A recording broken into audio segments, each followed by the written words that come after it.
Is this true? I asked my sister. Not now. This isn't the right time for that. Lily, you have to put Lily first. Seeing myself raising my hand at both of them made me feel heartless. I never wanted to go through something like this, but because of my annoying husband and sister, I'm left with a memory I'll never forget. They will never be allowed to see the light of day. I had promised to pick up my niece Lily from preschool. My sister asked me to do it again. Please pick up Lily tomorrow too. Why are you always in a hurry? You're at home all day. You have plenty of time. That's not the issue. I could hear my niece coughing on the other end of the line. Is Lily sick? No, she's fine. She was coughing earlier, but it's okay. Anyway, can you keep her for a while? For how long? A week? I'm going abroad. What are you talking about? I can't. Well, if no one else is picking her up, she'll just stay at preschool. You're really making things hard for me. I agreed reluctantly, thinking about my niece. Then, much earlier than expected, I got a call from the preschool. They had called me, the emergency contact, because they couldn't reach my sister. They told me that my niece, who had a slight fever, had lost consciousness and was taken to the hospital by ambulance. I hung up and rushed to the hospital, but it was too late.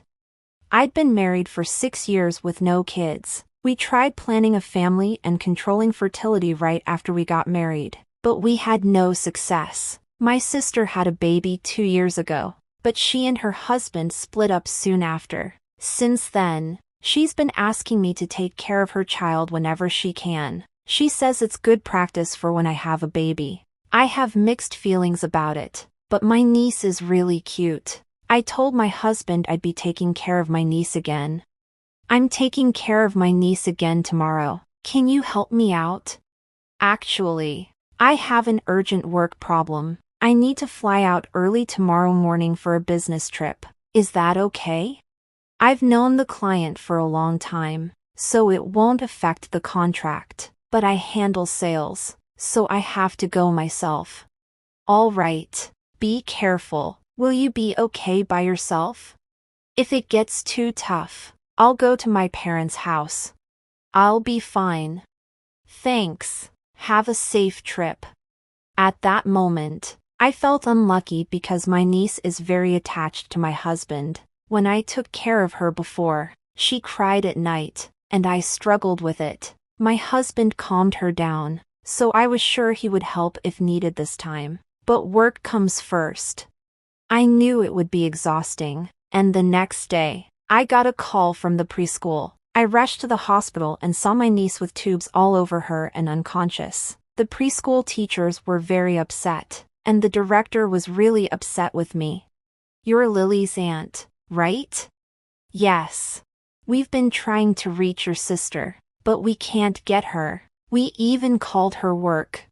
They said she's on vacation. Do you know where she is? The director's eyes widened.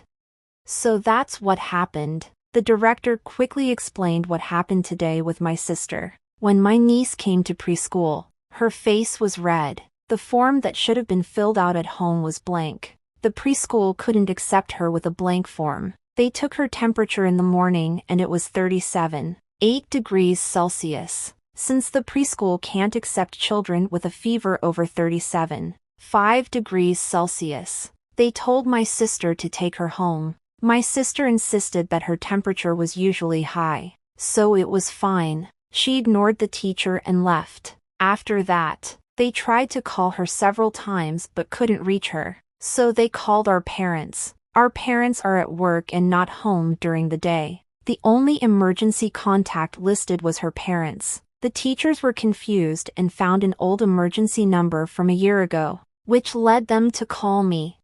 This should never have happened, the director said quietly, her voice trembling and with tears in her eyes as we looked at my niece.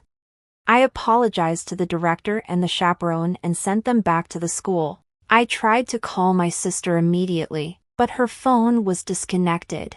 I called her over and over again, but she never answered. Meanwhile, my parents.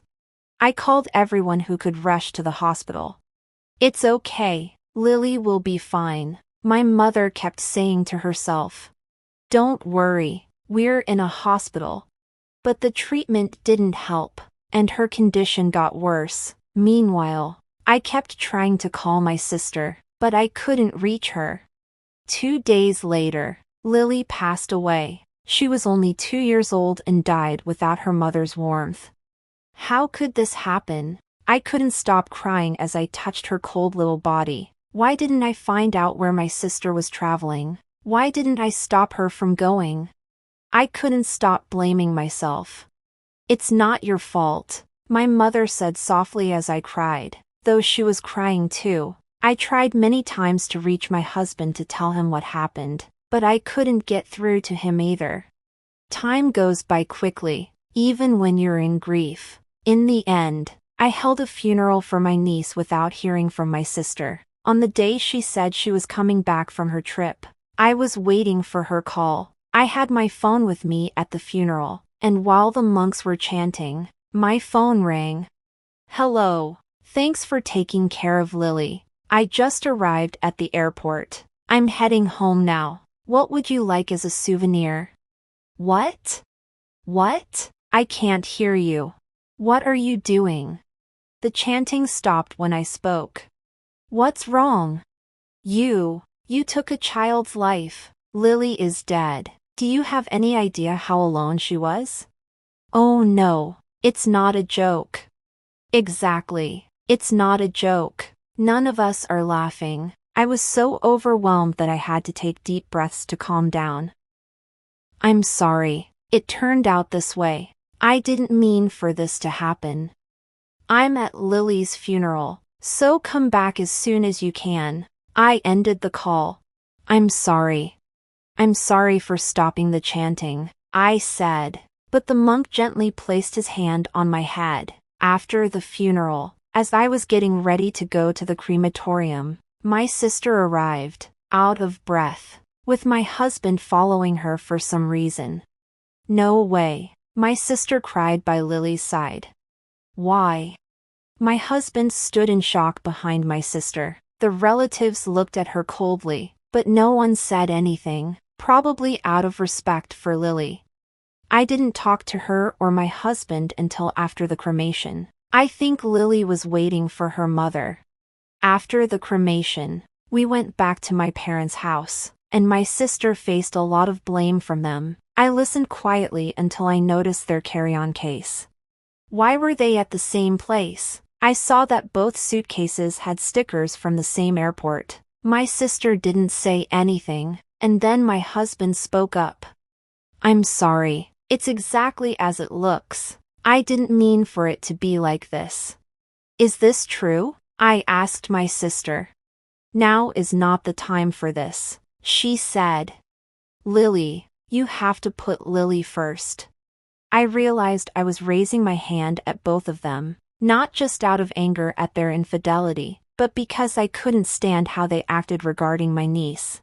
Stop crying. You have no right to. I called you hundreds of times. How could you not think something might have happened to your own child, while you two were off having your affair? Lily was suffering and died. You will never be forgiven for this. You all deserve to suffer.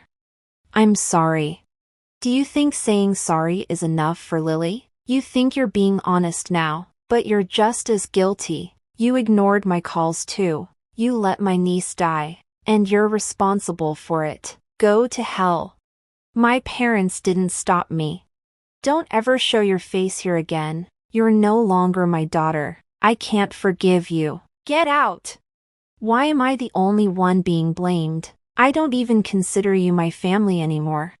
My sister left without taking Lily's remains. We'll talk about her divorce later. He stayed quiet, clearly feeling guilty. He gave me everything we shared and paid all the alimony. We got divorced after that. Do you think this is punishment enough for your actions? You're fooling yourself. You'll never escape your guilt.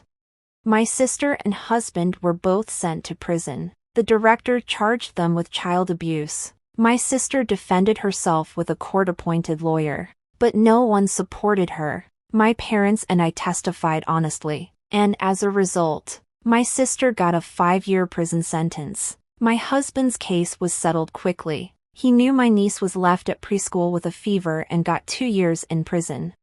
5 years and 2 years, how can such a short time make up for the loss of a life? I feel so empty. These two will never be allowed to be free again. It's been 6 years since then. I've remarried and had a child. I will never forget my niece, but my child has helped heal my pain. I want to be a mother who is always there for my child. They say you can't escape your sins, so they'll live with their guilt forever.